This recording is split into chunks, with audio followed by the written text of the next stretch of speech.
August 9, 1942. The USS Quincy was dying.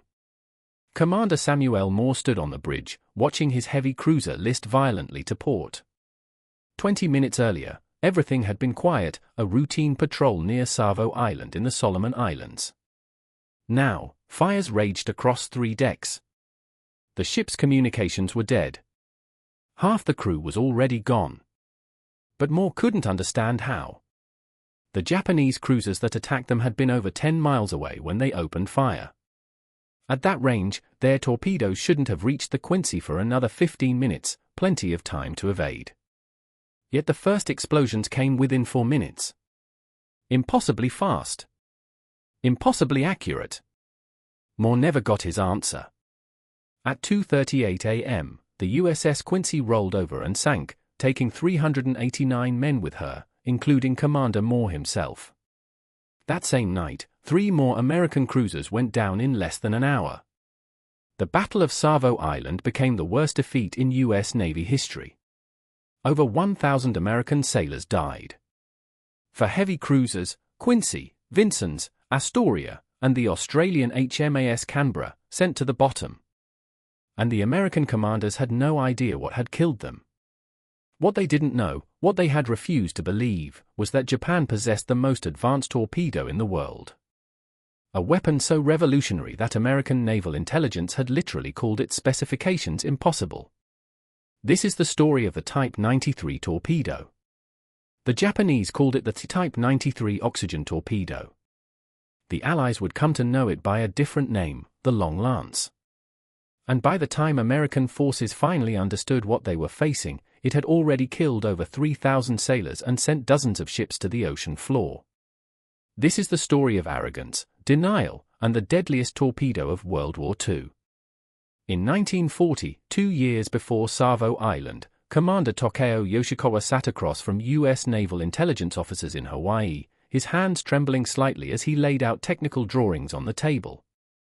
Yoshikawa was a defector, a Japanese naval officer who had grown disillusioned with his country's militarism. What he brought with him was priceless, detailed specifications of Japan's newest naval weapons. And the crown jewel of that intelligence was the Type 93 torpedo. According to Yoshikawa's documents, this torpedo was unlike anything in the world. Range, 22,000 yards at 49 knots. That's over 12.5 miles at a speed of 56 miles per hour. Warhead, 1,080 pounds of Type 97 explosive, more than double the payload of American torpedoes. Wake, virtually invisible. While American torpedoes left massive trails of compressed air bubbles, the Type 93 used pure oxygen, leaving almost no trace. Reliability, over 90% success rate in tests. The American officers examined the documents with growing skepticism. Captain William Thompson from the Bureau of Ordnance finally spoke, "These numbers are impossible. No torpedo can achieve this range and speed simultaneously. The fuel requirements alone would make the weapon too large to be practical." Another officer pointed at the oxygen propulsion system. "Pure oxygen? That's suicide. One spark and the entire torpedo room would explode. The Japanese aren't that reckless." Yoshikawa insisted. "I've seen them tested. I've watched them launched. These specifications are accurate." But the American response was uniform, disbelief. The Bureau of Ordnance filed Yoshikawa's intelligence in a folder marked unverified, likely exaggerated. The reasoning was simple and, in hindsight, tragically arrogant. Japan was a backwards Asian power. There was no way they could develop technology superior to the United States Navy. One intelligence analyst wrote in his report, "While the Japanese have proven capable of copying Western technology, the specifications provided exceed the theoretical limits of current torpedo design." Assessment: defector information is either fabricated or represents aspirational goals rather than operational weapons. This single act of dismissal would cost thousands of American lives. To understand why the Type 93 was so revolutionary, and why American skepticism seemed reasonable, we need to understand torpedo technology in the late 1930s. Every navy in the world faced the same challenge, the iron triangle of torpedo design. You could have 2 of these 3 characteristics, but never all three: long range, high speed, and invisible wake. American torpedoes, the Mark 15, standard on U.S. destroyers, had a range of about 6,000 yards at 45 knots. They were reasonably fast and moderately powerful. But they left massive wakes of compressed air bubbles that were visible from miles away, giving target ships time to evade. The fuel was the problem. Torpedoes ran on compressed air mixed with alcohol or kerosene. This created the telltale wake, essentially underwater exhaust. And the fuel wasn't very efficient, severely limiting range. In 1928, Rear Admiral Toshide Asakuma and Commander Shiro Kawasaki began working on a radical solution: what if you eliminated the nitrogen entirely? Normal air is 78% nitrogen, 21% oxygen, and 1% other gases. The nitrogen doesn't contribute to combustion, it's just along for the ride, taking up space and creating bubbles. What if you used pure oxygen instead? The idea was terrifying. Pure oxygen is incredibly volatile. Mix it with fuel in a confined space and the slightest spark causes a catastrophic explosion. Every other navy had considered and rejected oxygen torpedoes as too dangerous. But Asakuma and Kawasaki were undeterred. Over the next 5 years, they developed new metal alloys that wouldn't spark in pure oxygen, a kerosene-based fuel that was more stable, a sophisticated preheating system that prevented condensation, and a 3-stage combustion chamber that maximized efficiency. By 1933, they had working prototypes. By 1935, they were conducting sea trials. And by 1937, the Type 93 torpedo entered mass production. The specifications Yoshikawa would later bring to American intelligence weren't exaggerated. If anything, he had understated them. The Type 93 torpedo wasn't just better than American torpedoes. It fundamentally changed naval warfare. Range, 22,000 yards at 49 knots. This meant Japanese destroyers could launch torpedoes from beyond visual range and hit targets before those targets even knew they were under attack. American torpedoes had a maximum range of 6,000 yards. The Type 93 could attack from distances where the Americans couldn't shoot back. Speed, 49 knot standard, with a 36-knot long-range setting that extended range to 30,000 yards. At 49 knots, the torpedo covered 1,000 yards in 72 seconds. American torpedo doctrine assumed torpedoes would take 5 to 10 minutes to reach their target, giving ships time to evade. The Type 93 arrived in a third of that time. Wake, virtually invisible. American lookouts were trained to spot the telltale white trail of torpedo wakes. The Type 93's oxygen combustion produced only tiny bubbles of carbon dioxide and water vapor. In darkness, it was essentially invisible. One American sailor who survived the Battle of Tassafaronga later said, "We never saw them coming. One moment everything was quiet. The next moment, the ship was exploding underneath us." Warhead, 1,080 pounds of Type 97 explosive. This was enough to break a heavy cruiser's keel with a single hit. American torpedoes carried 500 to 600-pound warheads. The Type 93 carried nearly double the explosive force. Reliability, over 90% success rate. In an era where torpedo reliability was notoriously poor, American torpedoes had failure rates over 60% in the early war. The Type 93 almost always worked.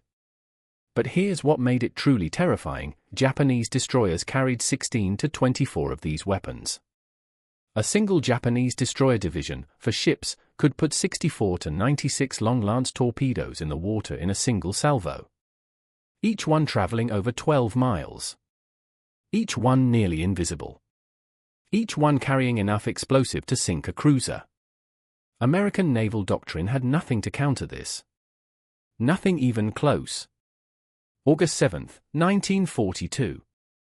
Operation Watchtower, the Allied invasion of Guadalcanal, was supposed to be America's first offensive operation in the Pacific. After months of defensive retreats following Pearl Harbor, this was the moment to strike back. The landings went smoothly. Marines secured the partially completed Japanese airfield, which would become Henderson Field, with minimal resistance. American confidence was high. But what the Americans didn't know was that Admiral Gunichi Mikawa was gathering a response force at Rabaul, 7 cruisers and 1 destroyer. And each of those cruisers carried Type 93 torpedoes. Mikawa's plan was audacious, a high-speed night attack down the slot, the channel between the Solomon Islands, to destroy the American transports unloading supplies. If he could sink those transports, the Marines on Guadalcanal would be stranded without food, ammunition, or reinforcements. The American response was to position a screening force of cruisers between Savo Island and Guadalcanal, 2 groups of cruisers patrolling the northern and southern approaches. The northern force consisted of heavy cruisers USS Vincennes, USS Quincy, and USS Astoria, escorted by destroyers. The southern force had heavy cruiser USS Chicago and HMAS Canberra, the Australian cruiser, also with destroyer escorts. These were powerful ships. Modern heavy cruisers with 8-inch guns and experienced crews. On paper, they should have been more than a match for Mikawa's force. But they were about to encounter the Long Lance. August 8 to 9, 1942. Approaching midnight. Admiral Mikawa's column approached from the northwest, traveling at 26 knots. The moon had set. Visibility was poor. Rain squalls provided additional cover. At 12:43 a.m., Japanese lookouts spotted the USS Blue, an American destroyer on picket duty. Mikawa made a critical decision: hold fire. Don't alert them. Get closer. The Blue's radar was primitive. 1942 surface search radar was notoriously unreliable, and her lookouts saw nothing in the darkness. Mikawa's column slipped past. At 1:36 a.m., Japanese lookouts spotted the southern group, HMAS Canberra and USS Chicago. Mikawa gave the order, all ships attack. What happened next was devastation. At 1:43 a.m., the first spread of Type 93 torpedoes launched. The range was 9,000 yards, over 5 miles. At that distance, American torpedoes would have been useless. The Long Lances covered the distance in 4.5 minutes. HMAS Canberra never had a chance. 2 torpedoes struck her starboard side almost simultaneously. The explosions were catastrophic. 1 torpedo hit the engine room, the other struck near the forward magazines. Within seconds, the ship lost all power. Fires erupted across 3 decks. The ship began listing 15 degrees. Captain Frank Getting, the Canberra's commander, was in his sea cabin when the torpedoes hit. He rushed to the bridge to find chaos, communications dead, steering gone, half his senior officers already casualties. The ship was dying, and they'd never even seen the enemy. The USS Chicago fared slightly better. She took 1 torpedo hit to the bow, but remained operational. Her captain, Howard Bode, made a controversial decision. Instead of charging toward the enemy, he turned away to assess damage. This decision would haunt him for the rest of his short life. Meanwhile, Mikawa's force continued north toward the second American group. The USS Vincennes, USS Quincy, and USS Astoria were completely unaware of the carnage happening 5 miles to their south. Radio discipline meant the southern group hadn't transmitted warnings. They literally couldn't. Their radios were destroyed. Radar had detected something, but the operators dismissed it as the American destroyer Blue returning from patrol. At 1:43 a.m., the exact moment Canberra was hit, Japanese cruisers launched their second spread of torpedoes. 24 Long Lances entered the water, racing toward the American northern group at 49 knots. Captain Frederick Reefcole of the Vincennes was in his emergency cabin when general quarters sounded. He reached the bridge just as searchlights from Japanese cruisers snapped on, illuminating his ship like a stage performer under spotlights. "What ship is that?" an officer asked, thinking the searchlights were from friendly forces. Before anyone could answer, the first shells arrived. Japanese 8-inch guns opened fire at point-blank range, less than 5,000 yards. The Vincennes bridge was hit almost immediately. Reefcole survived, but half his command staff was killed instantly. Then the torpedoes arrived.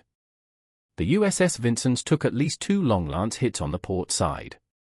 1 torpedo struck near the forward fire room. The explosion was so violent it lifted the bow partially out of the water. The second hit near the aft engine room, breaking the ship's keel. Commander William Mullaney, the ship's damage control officer, later described the scene. The force of the explosion threw men across the deck like rag dolls.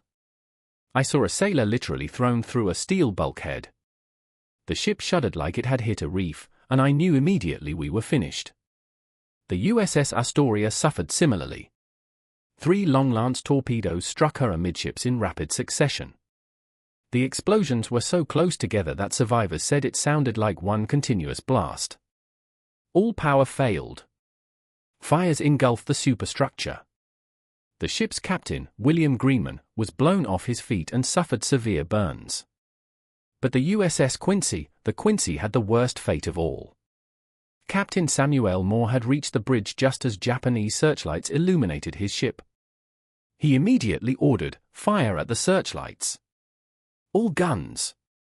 The Quincy's 8-inch turret swung toward the Japanese cruisers and opened fire. She actually scored several hits on the Japanese flagship Chokai, killing or wounding 34 men. But it was like fighting a hurricane with a pistol. Japanese shells rained down on the Quincy. The first salvo hit the bridge, killing most of the command staff. Captain Moore was wounded but remained standing. The second salvo hit the forward fire control station. The third salvo struck the aft superstructure. Then the torpedoes came. The Quincy took at least 3 long-lance hits. The first struck the forward engine room at 1:48 a.m. The explosion was so violent it destroyed 3 decks simultaneously. Over 100 men in the engineering spaces died instantly, either from the blast or from superheated steam that filled the compartments. The second torpedo hit amidships. The third struck near the stern. Ensign Henry Smalling, one of the few bridge survivors, later testified, "The ship was dying around us. I could feel her breaking apart." Captain Moore was standing at the forward windows, covered in blood, watching our shells hit the enemy. He said, "We're going down, but by God, we're taking them with us." At 2:10 a.m., the Quincy rolled onto her port side. At 2:38 a.m., she sank. 389 men died with her, including Captain Moore. The entire battle lasted 32 minutes. When Mikawa withdrew at 2:15 a.m., he feared American aircraft from Guadalcanal would catch him at dawn. He left behind a scene of utter devastation. HMAS Canberra was crippled, abandoned, and would be scuttled the next morning. USS Vincennes had sunk. USS Quincy had sunk. USS Astoria was burning and would sink at noon the next day. USS Chicago was damaged and withdrawn. American casualties, 1,077 dead, 709 wounded. Japanese casualties, 58 dead, 53 wounded. Japanese ships lost, 0. It was the worst defeat in U.S. Navy history. For heavy cruisers lost in a single night. Over 1,000 sailors dead. And Admiral Mikawa had accomplished it primarily with one weapon, the Type 93 torpedo. In the days following Savo Island, American Naval Intelligence scrambled to understand what had happened. Initial reports from survivors were confused and contradictory. Some reported torpedoes that arrived impossibly fast. Others described invisible torpedoes with no wake. Many insisted Japanese ships had attacked from ranges that should have been impossible for torpedo attacks. Rear Admiral Richmond Kelly Turner, who commanded the amphibious force at Guadalcanal, submitted a report suggesting the Japanese must have deployed submarines. There was no other explanation for how torpedoes could have appeared with no warning from such extreme distances. Admiral Ernest King, Chief of Naval Operations, read the reports with growing frustration. The mathematics didn't make sense. Japanese cruisers had been observed at ranges of 8,000 to 12,000 yards when they launched torpedoes. American doctrine said this was impossible, torpedoes simply couldn't travel that far effectively. One analyst suggested the Japanese might have somehow positioned midget submarines in the battle area beforehand. Another theorized they developed some kind of rocket-assisted torpedo. Not one report mentioned Yoshikawa's 1940 intelligence about the Type 93. That file remained buried in a folder marked unverified. The survivors' accounts were filed. The confusion remained. And the Long Lance continued killing American sailors. November 30, 1942. For months after Savo Island. You'd think the US Navy would have learned. They hadn't. The Battle of Tassafaronga was supposed to be an American ambush. Intelligence had discovered that Japanese destroyers were making regular supply runs, the famous Tokyo Express or Rat Run, down the slot to resupply Japanese forces on Guadalcanal. Rear Admiral Carlton Wright commanded a powerful force, 4 heavy cruisers, 1 light cruiser, and 6 destroyers. His plan was to catch the Japanese supply convoy and destroy it. The radar on American ships had improved significantly since August. Wright's forces detected the Japanese destroyer column at 23,000 yards, over 12 miles. Perfect ambush range. At 11:16 p.m., American cruisers opened fire. The lead Japanese destroyer, Takanami, was hit immediately and began burning. It looked like a clean victory. Then Commander Reizo Tanaka, commanding the Japanese destroyer force, gave an order that would doom the American formation, all ships, Type 93 attack. 8 Japanese destroyers launched a total of 44 Long Lance torpedoes. The range was 12,000 yards, nearly 7 miles. American lookouts saw nothing. Radar couldn't detect torpedoes. The first warning came when the USS Minneapolis exploded. USS Minneapolis, 11:27 p.m. The torpedo struck the cruiser's bow. The explosion was so massive it simply removed the front 50 feet of the ship. The bow, containing turret 1 and about 150 tons of steel, broke off and sank separately.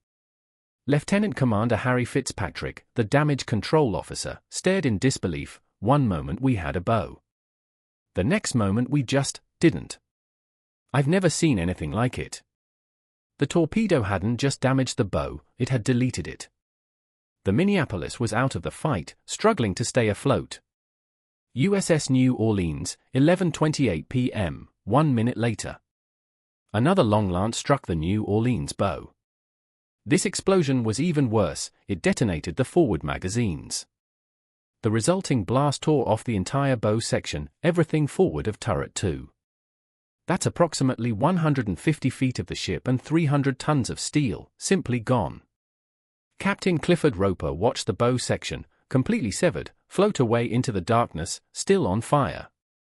It was surreal, one survivor later said. Our bow sailed past us like a ghost ship. USS Pensacola, 11:29 p.m. The third Long Lance hit the Pensacola's port side near the mainmast. The explosion ignited fuel tanks and set off ready ammunition. Fires engulfed the entire aft section of the ship. The heat was so intense that steel deck plates glowed red. 127 men died in the initial explosion and fires. USS Northampton, 11:30 p.m. The Northampton took 2 Long Lance hits on the port side. Both struck below the waterline near the engineering spaces. The ship's entire power plant was destroyed instantly. Captain Willard Kitts knew immediately his ship was doomed. The Northampton was one of the finest cruisers in the Pacific Fleet, but no ship could survive what had just happened to her. At 3:04 a.m., the Northampton rolled over and sank. 58 men went down with her. In less than 4 minutes, the U.S. Navy had lost 1 heavy cruiser sunk and 3 more crippled, all from torpedo hits at a range American doctrine said was impossible. And once again, American Naval Intelligence had no explanation. Admiral Wright's after-action report stated, enemy torpedoes demonstrated extraordinary range and striking power. Source unknown. Possibly submarine-launched. They still didn't believe it was the Japanese destroyers. The survivors' accounts all described the same thing, no warning, no visible wakes, impossibly fast impacts. But these reports were filed alongside similar accounts from Savo Island, and once again, no one connected them to Yoshikawa's 1940 intelligence. By the end of 1942, the Type 93 torpedo had sunk or damaged 1 aircraft carrier, USS Hornet, 7 heavy cruisers, 2 light cruisers, and 9 destroyers. Over 3,100 American sailors were dead. And American Naval Intelligence still officially considered the weapon specifications unlikely. Early 1943. Guadalcanal. The breakthrough finally came not from Naval Intelligence, but from a U.S. Marine Corps patrol. In February 1943, Marines conducting a sweep near Cape Esperance, the northwestern tip of Guadalcanal, discovered something extraordinary in the shallow water, an intact Type 93 torpedo. The weapon had malfunctioned after launch, the 10% failure rate finally showing up, and beached itself in the surf instead of exploding. Japanese forces had withdrawn from the area before they could recover it.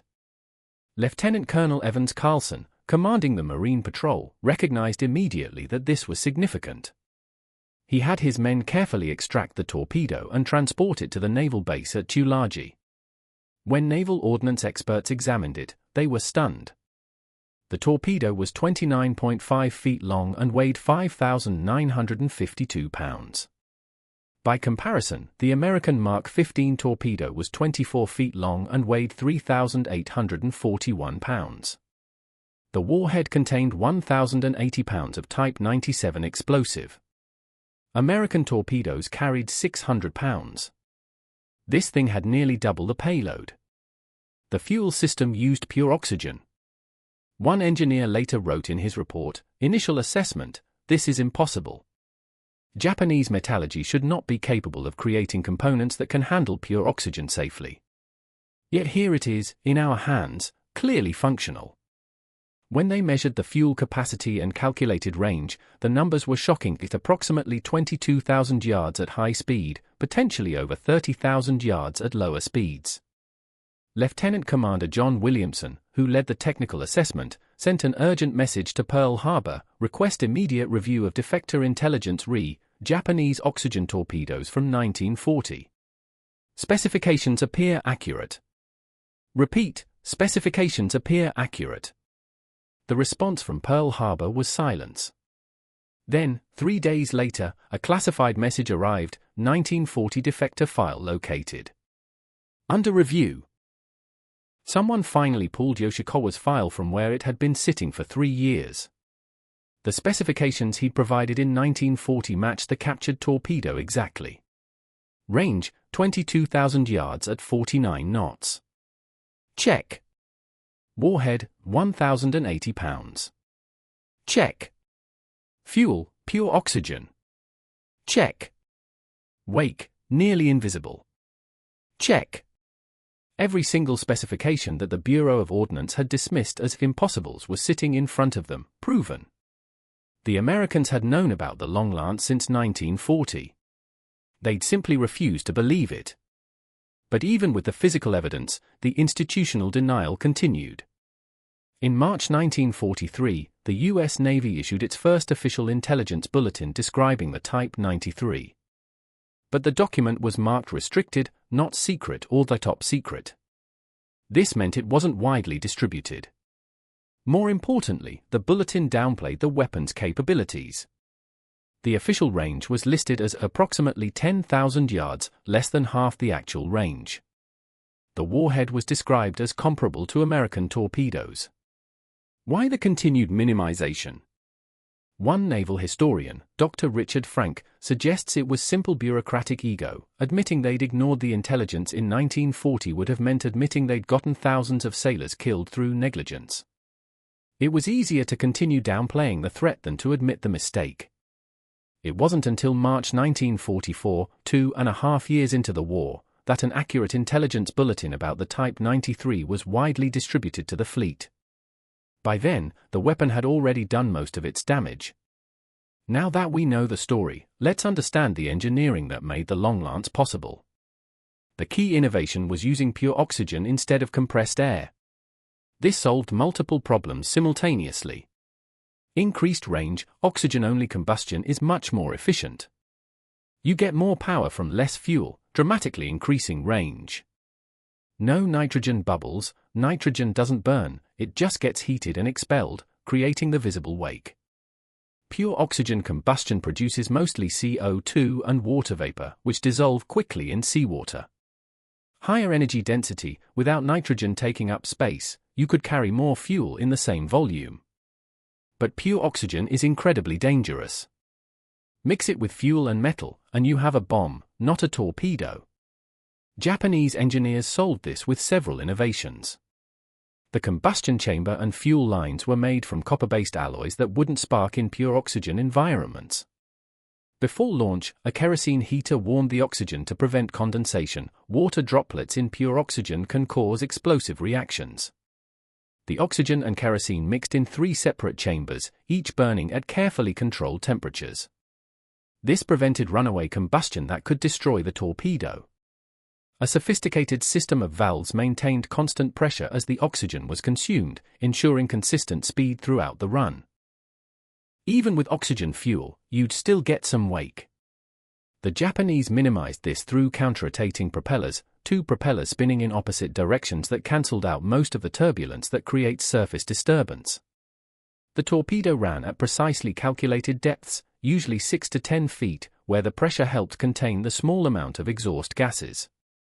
The exhaust ports were specifically shaped to break up bubbles into the smallest possible size, which dissolved faster. The result, in anything but perfect conditions, calm water, bright sunlight, the Type 93 wake was essentially invisible. The Type 93 actually had 3 speed settings. 49 knots with a range of 22,000 yards was the standard attack mode. 43 knots with 30,000 yards range was the long-range mode. And 36 knots with 40,000 yards was the maximum range mode, though rarely used. This gave Japanese commanders incredible flexibility. They could match the speed and range combination to the tactical situation. American torpedoes, by contrast, had basically one setting, all-out speed for minimum range. After capturing the Type 93 in 1943, why didn't America just copy it? They tried. It didn't work. The special alloys Japan used for oxygen handling were proprietary. American metallurgists could analyze the composition, but recreating the exact manufacturing process proved difficult. The tolerances required were extremely tight, even small variations caused failures. By the time American engineers had developed equivalent materials, it was late 1944. The war was nearly over. The Type 93 wasn't just technologically advanced, it was expensive and difficult to produce. Each torpedo required over 1,000 man-hours of skilled labor. The precision machining necessary for the oxygen system was beyond most American torpedo factories. Japan had been building these for years, with specialized facilities and trained workers. America would have had to retool entire factories. Japanese torpedo handling procedures were, frankly, terrifying by American standards. Type 93 torpedoes were stored with oxygen and fuel already loaded. This made them ready for instant use but also meant they were essentially armed bombs sitting in the torpedo rooms. Multiple Japanese destroyers were lost when torpedo room fires triggered Type 93 warheads. The most famous example, in May 1943, the destroyer Kuroshio was sunk when a single American bomb hit near the torpedo storage. The resulting explosion literally broke the ship in half. American naval safety regulations would never have permitted this. U.S. torpedoes were stored dry, fuel and compressed air loaded just before launch, specifically to prevent such catastrophic losses. By 1943, the long lance was becoming obsolete anyway. It was a weapon designed for the naval warfare of the 1930s, surface ship engagements at night, beyond visual range. By mid-1943, radar was becoming ubiquitous. American ships could detect Japanese vessels at ranges where even the long lance couldn't reach before the Americans opened fire first. More importantly, the war was shifting to daytime aircraft carrier battles, where the long lance's night fighting advantages were irrelevant. So America made a strategic decision, rather than copy the long lance, focus on improving radar, developing better anti-aircraft defenses, and perfecting the aircraft torpedo, which proved more effective in Pacific conditions. Let's return to where we started, the decision to ignore Yoshikawa's intelligence in 1940. What was the actual cost? If American forces had believed Yoshikawa and adapted tactics accordingly, the battles would have played out differently. At Savo Island, American cruisers would have maintained greater separation, reducing the effectiveness of torpedo spreads. They would have been alert for long-range attacks instead of expecting short-range encounters. Modern estimates suggest casualties could have been reduced by 60 to 70%. At Tassafaronga, American commanders would have kept cruisers at extreme range, using their superior radar and gunnery instead of closing to what they thought was safe torpedo range. The Minneapolis, New Orleans, and Pensacola might never have been hit. Throughout 1942 to 43, dozens of smaller engagements saw American ships repeatedly expose themselves to long lance attacks because they didn't believe Japanese torpedoes could reach them from those distances. Conservative estimates suggest that if American forces had taken the long lance seriously from the beginning, 3 to 4 heavy cruisers would not have been sunk, 1,500 to 2,000 American sailors would not have died, and millions of dollars in reconstruction costs would have been saved. But the cost wasn't just material. The psychological impact of those early defeats, particularly Savo Island, damaged American naval confidence. It took months for the U.S. Navy to regain its aggressive spirit. And it highlighted a dangerous pattern in American military thinking, the assumption that Asian powers couldn't match Western technology. The long lance story isn't really about torpedoes. It's about institutional arrogance and the cost of dismissing intelligence that contradicts your assumptions. This same pattern repeated throughout the war. The Army Air Corps dismissed reports of the Zero's maneuverability until American pilots started dying. Intelligence reports about Japanese naval codes were ignored until Midway proved code breaking was real.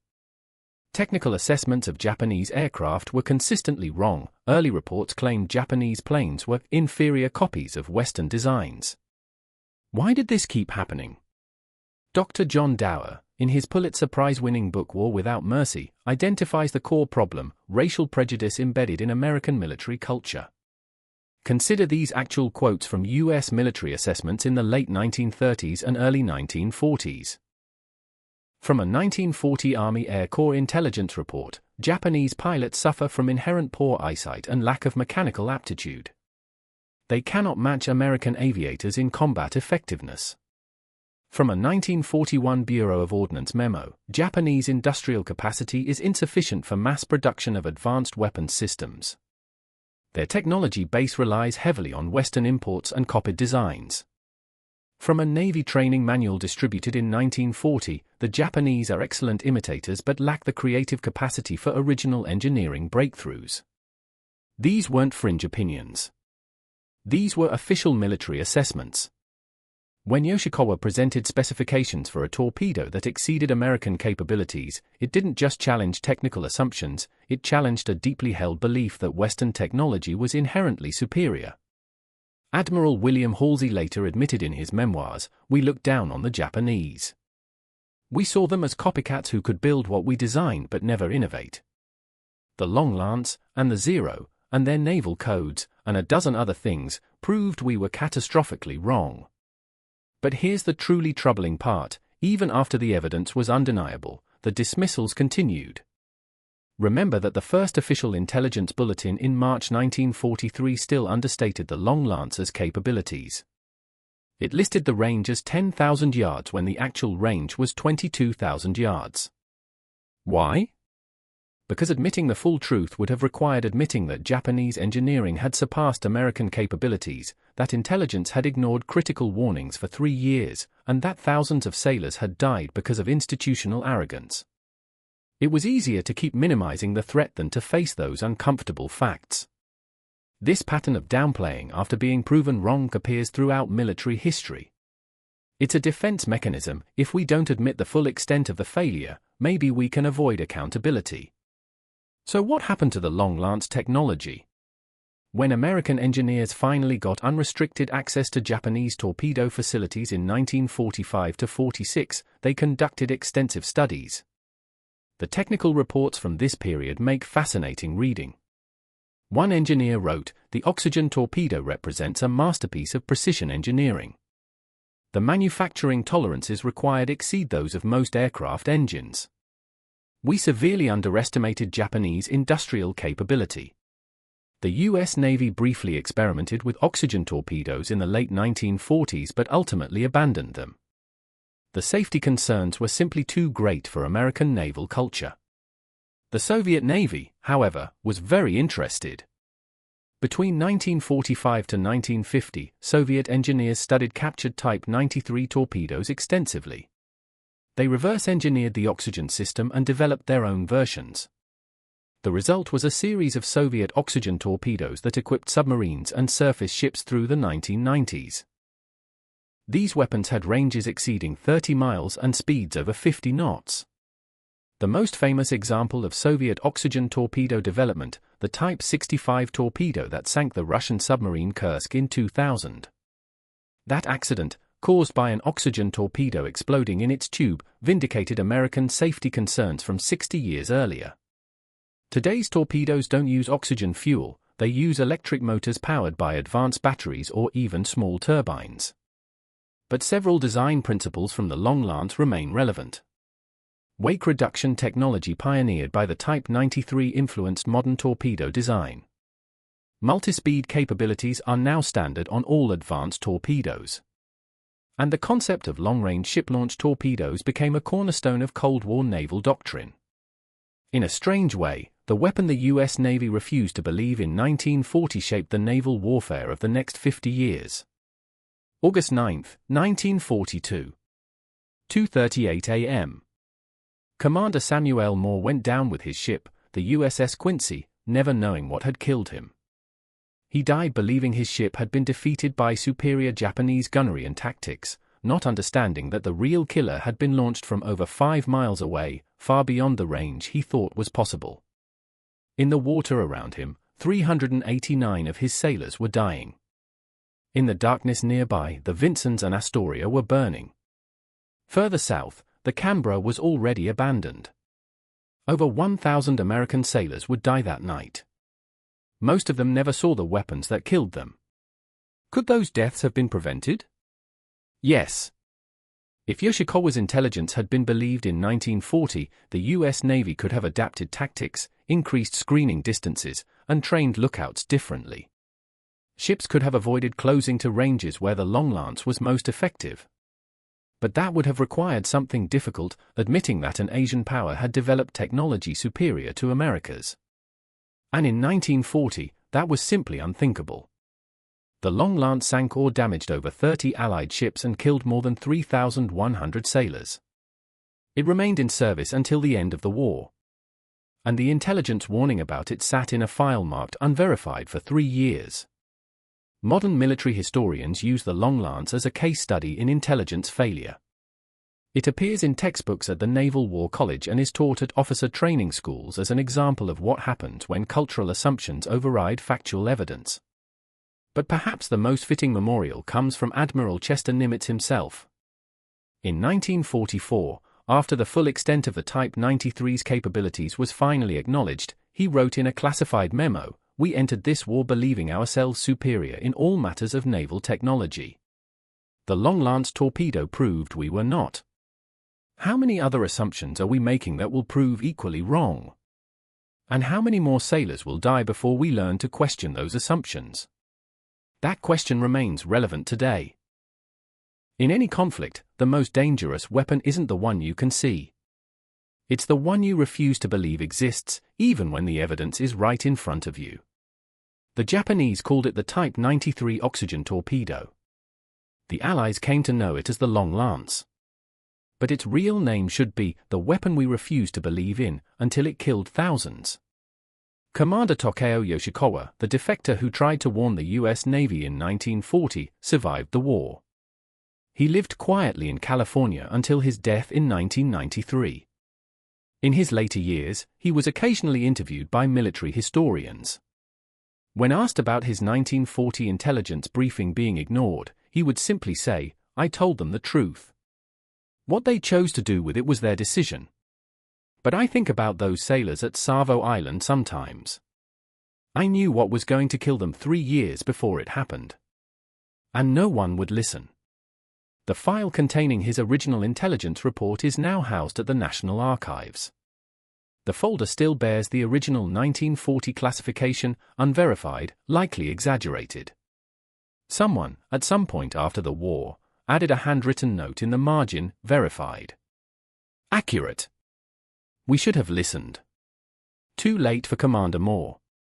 Too late for the 1,077 men who died at Savo Island. Too late for the 3,100 sailors who died throughout the war from a weapon America refused to believe existed. But there's one more story that needs to be told. One final piece of the Long Lance legacy that reveals just how deep the institutional denial ran.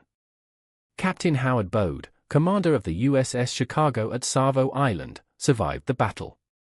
He was the one who turned away after his ship took a single torpedo hit, withdrawing from the fight while the Northern force was being massacred. For months afterward, he agonized over that decision. In April 1943, 2 months after the captured Long Lance was being examined at Tulagi, Bode received a letter informing him he would not be given another command. The official reason was administrative concerns, but everyone knew it was about Savo Island. The Navy needed scapegoats for the disaster, and Bode was an easy target.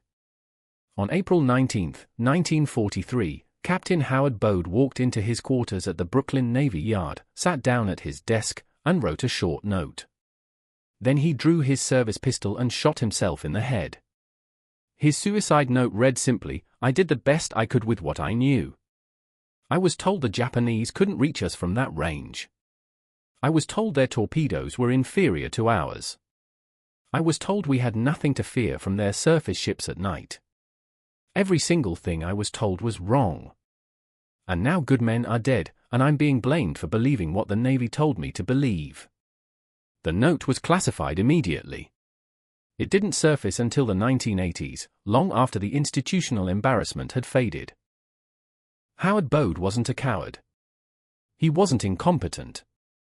He was a victim of the same institutional arrogance that killed over 3,000 other sailors. He made tactical decisions based on intelligence he trusted, intelligence that was catastrophically wrong because someone, 3 years earlier, had decided that Japanese technology couldn't possibly be superior to American technology. There's a particular irony in the Long Lance story that military historians often discuss but rarely emphasize. By the time American Naval Intelligence finally accepted the weapon's full capabilities in 1944, the Type 93 had already become largely irrelevant to the Pacific War's outcome. The battles that decided the Pacific, Midway, Philippine Sea, Leyte Gulf, were dominated by aircraft carriers, not surface torpedo attacks. American industrial might, superior logistics, and code-breaking proved far more decisive than any individual weapon system. Japan's technological triumph with the Long Lance couldn't compensate for strategic disadvantages in resources, industrial capacity, and overall military planning. The weapon was brilliant. The strategy for using it was often flawed. But that doesn't diminish the human cost of America's refusal to believe in it. Those 3,100 dead sailors didn't die because Japan was destined to win the war. They died because American intelligence officers couldn't imagine that Japanese engineers might be more innovative than their American counterparts. In 2009, the U.S. Naval Institute held a symposium on intelligence failures in military history. The Long Lance was one of the primary case studies.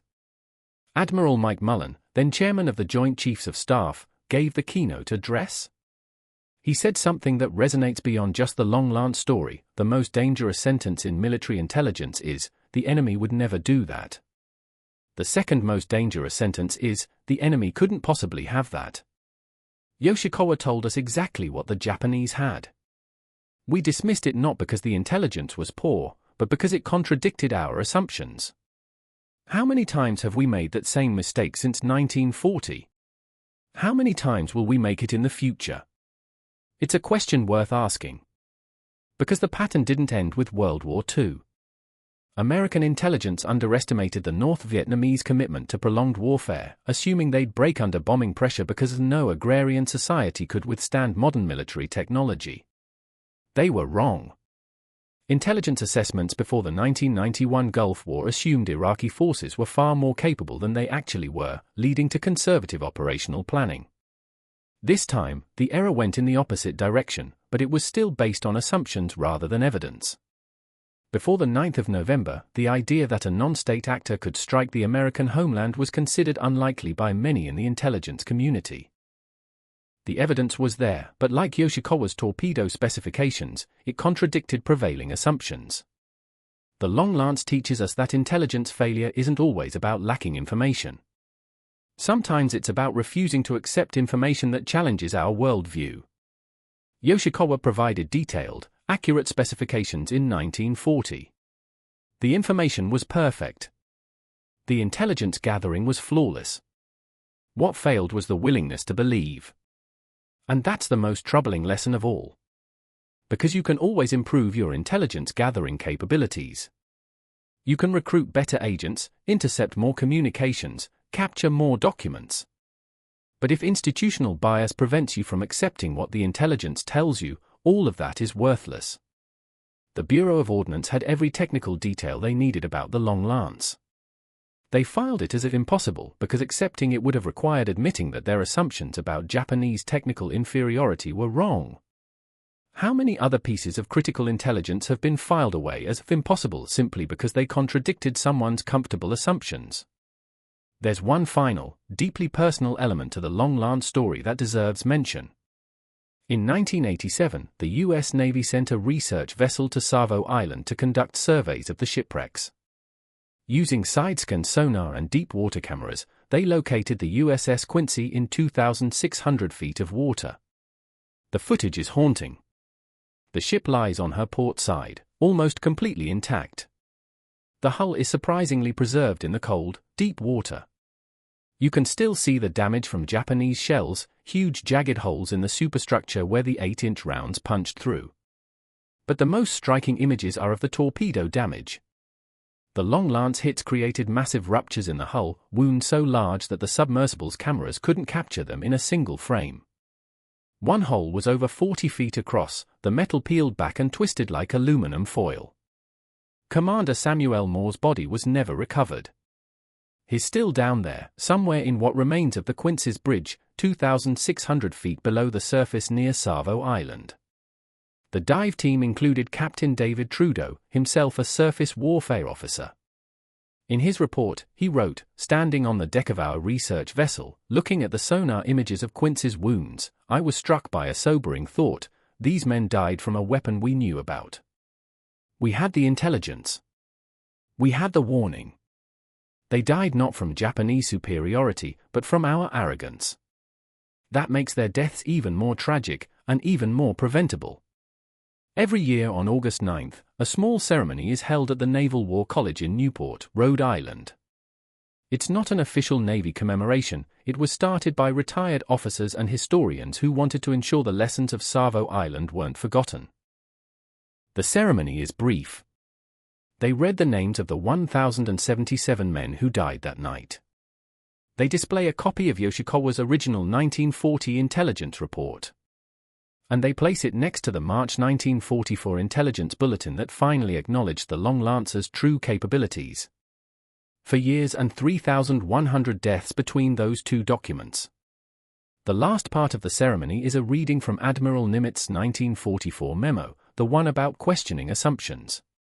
And then a retired admiral or senior officer gives a brief talk about the continuing relevance of the Long Lance story to modern intelligence work.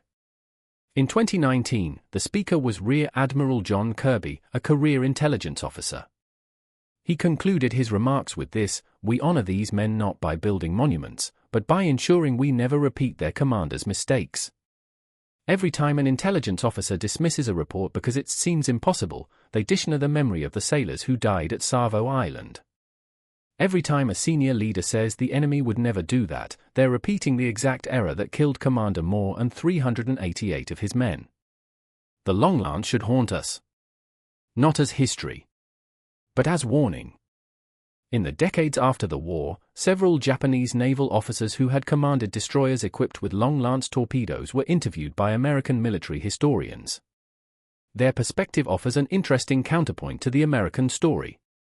Commander Tamechi Hara, who survived the war and wrote a memoir called Japanese Destroyer Captain, discussed the Type 93 extensively. He noted that Japanese naval doctrine in the 1930s had specifically focused on developing night fighting capabilities and long-range torpedoes because they knew they couldn't match American industrial production. "We couldn't build as many ships as America," he wrote. So we decided to make each ship more deadly. The Type 93 was our answer to American numerical superiority. One Japanese destroyer with long lances could theoretically defeat 3 or 4 American destroyers with their inferior torpedoes. That was the calculation. He also noted something that American intelligence missed entirely: the psychological effect the weapon had on Japanese crews. "We felt invincible at night," he wrote. "We knew we could hit the Americans before they could hit us. We knew they couldn't see our torpedoes coming. This gave us tremendous confidence in the early battles." But he also acknowledged the weapon's limitations and Japan's strategic failure. "The Long Lance won us battles, but it couldn't win us the war." By 1943, American radar made night fighting much more difficult. And their industrial power meant that for every ship we sank, they built 3 more. The Type 93 was a magnificent weapon. But magnificent weapons don't win wars when your enemy can simply overwhelm you with numbers. One of the strangest aspects of the Long Lance story is how quickly it was forgotten after the war, even within the Navy itself. By the 1950s, with the focus shifted to Cold War nuclear deterrence and carrier aviation, the surface torpedo battles of World War II seemed like ancient history. The institutional lessons about intelligence failure and cultural bias were largely lost as the officers who had experienced Savo Island and Tassafaronga retired. It wasn't until the 1980s, when the Navy began conducting serious historical analysis of World War II Pacific campaigns, that the full scope of the intelligence failure became clear. Historians gained access to previously classified documents, including Yoshikawa's original 1940 report and the internal Bureau of Ordnance memos dismissing it. Dr. Richard Frank, one of the leading historians of the Pacific War, described his reaction to reading these documents. "I remember sitting in the Naval Archives reading room with Yoshikawa's report in front of me. Every specification was accurate. Every detail was correct. And then I read the dismissal memo, with its condescending language about Japanese imitations and its exaggeration. I actually felt angry on behalf of the sailors who died at Savo Island. These men were betrayed by their own leadership's prejudice." The declassification of these documents in the 1980s led to a minor controversy within the Navy. Some retired admirals argued that publicizing the intelligence failure served no purpose except to embarrass the service. Others insisted that the lessons were too important to bury. The result was a compromise. The documents were declassified and made available to researchers, but the Navy itself didn't widely publicize the story. It remained something discussed primarily in academic circles and professional military education, rather than in popular naval history. There's a replica Type 93 torpedo on display at the National Museum of the Pacific War in Fredericksburg, Texas. It's full-scale, 29.5 feet long, painted in the original gray-green color scheme Japanese torpedoes used. The placard next to it tells the basic technical specifications: range, speed, warhead size. But it doesn't mention Yoshikawa's 1940 intelligence report. It doesn't mention that American forces knew about this weapon 3 years before Savo Island. It doesn't mention the institutional failure that led to thousands of unnecessary deaths. A few years ago, a veterans group petitioned the museum to update the placard to include that information. The museum's board debated the request for months. Some board members argued it was important to tell the full story, including the failures. Others worried it would be seen as an anti-Navy auditioning the service. Eventually, they reached a compromise. They added a QR code to the placard that visitors can scan to access additional information about the intelligence history of the Long Lance. It's a digital footnote to a weapon that killed thousands, accessible if you look for it, invisible if you don't. It's perhaps a fitting metaphor for how institutions handle uncomfortable truths: acknowledge them, but don't make them too prominent. In 2012, the wreck of HMAS Canberra was located by the same research team that had found the Quincy. The Australian cruiser lies in even deeper water, 2,800 feet down, about 3 miles from where she was scuttled.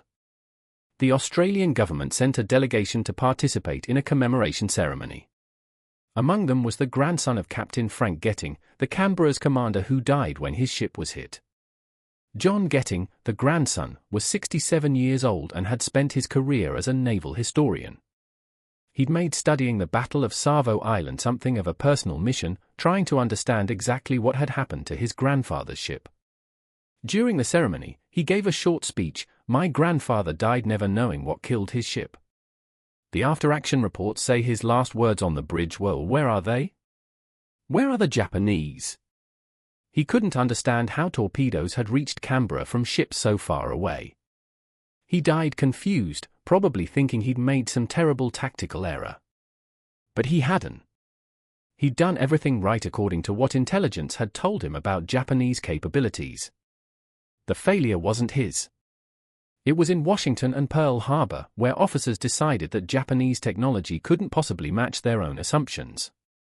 I've spent 40 years studying this battle, and I've come to a hard conclusion. My grandfather and 1,077 other men that night were killed by racism disguised as intelligence analysis. That's a bitter truth. But it's a truth that needs to be said. The comment caused some controversy. Several Navy representatives at the ceremony privately objected to characterizing the intelligence failure as racism. But historians who've studied the primary documents generally agree that racial prejudice played a significant role in the dismissal of Yoshikawa's intelligence. There's one more person we need to return to, Commander Takeo Yoshikawa, the defector who tried to warn the Americans. After the war, Yoshikawa lived quietly in California, working as a technical translator and consultant. He rarely spoke publicly about his role in trying to warn the U.S. Navy about the Long Lance. In the 1970s, a young naval officer named James Horn Fisher, who would later become one of the most acclaimed naval historians of his generation, tracked Yoshikawa down and interviewed him for a research project. Horn Fisher described the meeting. He was in his late 70s, living in a modest apartment in San Diego. Very quiet, very dignified. I asked him about the 1940 briefing, and he was silent for a long time. Then he said something I'll never forget: "I defected because I thought the war was wrong. I gave your Navy the information about the Long Lance because I hoped it would help end the war faster, with fewer deaths on both sides. When I learned about Savo Island, I realized I had failed. Not because the information was wrong, but because no one believed it." He told me he'd written letters to the families of some of the Savo Island casualties in the 1950s, apologizing for not being more persuasive in his briefing. He felt personal responsibility for those deaths. I tried to tell him it wasn't his fault, that he'd done everything he could. He just shook his head and said, "I should have made them believe." Yoshikawa died in 1993 at the age of 89. His obituary in the San Diego Union Tribune made no mention of the Long Lance or his 1940 intelligence briefing. To his neighbors, he was just a quiet old man who'd worked as a translator. Only a handful of naval historians knew that he'd tried to save thousands of American lives, and had been ignored. So we return to the central question: could the disaster at Savo Island have been prevented? The answer is unambiguously yes. If Yoshikawa's intelligence had been believed, American tactical doctrine would have changed. Ships would have maintained greater separation at night. Destroyers would have been positioned further from the main battle line. Cruisers would have been instructed to expect long-range torpedo attacks from beyond visual range. More importantly, American ships would have been psychologically prepared. The shock and confusion at Savo Island came partly from the weapons themselves, but mostly from the fact that they violated everything American sailors had been told about Japanese capabilities. That confusion, that moment of "this can't be happening," cost precious seconds in damage control and response. If American crews had known what they were facing, even if they couldn't completely counter the Long Lance's advantages, they would have responded faster and more effectively. Ships might still have been hit, but the casualties could have been significantly reduced. Naval historians estimate that with proper intelligence preparation, casualties at Savo Island could have been reduced by 50 to 70%. That's 500 to 700 lives saved. At Tassafaronga, with proper doctrine adjustments, casualties could have been reduced by perhaps 60%. Another 100 to 150 lives saved. Over the course of the entire war, taking the Long Lance seriously from the beginning could have saved 1,500 to 2,000 American and Allied sailors' lives. Those are conservative estimates. The actual number might have been higher. The Long Lance story ends not with the weapon itself, but with what it represents. It's a story about the danger of assumptions, about the cost of institutional arrogance, about what happens when cultural prejudice masquerades as professional analysis. Commander Samuel Moore died believing he'd failed his ship and his men. Captain Howard Bode killed himself believing he'd been a coward. 1,077 men died at Savo Island believing they'd been outwitted by superior Japanese tactics. None of them knew the truth. They'd been betrayed by their own intelligence services, who'd possessed perfect information about the weapon that would kill them and had filed it as if impossible because it contradicted comfortable assumptions about racial and technological superiority. The Long Lance didn't win Japan the war. American industrial might, superior logistics, and code breaking eventually overwhelmed whatever tactical advantages the Type 93 provided. But for 2 years, from 1942 to 1944, it killed thousands of sailors who didn't have to die. And somewhere in the National Archives, in a manila folder labeled Japanese Naval Intelligence, 1940, sits Yoshikawa's original report. The specifications are still accurate. The warning is still clear. And in the margin, in faded handwriting added sometime after the war, are 5 words that serve as an epitaph for 3,100 dead sailors. We should have listened.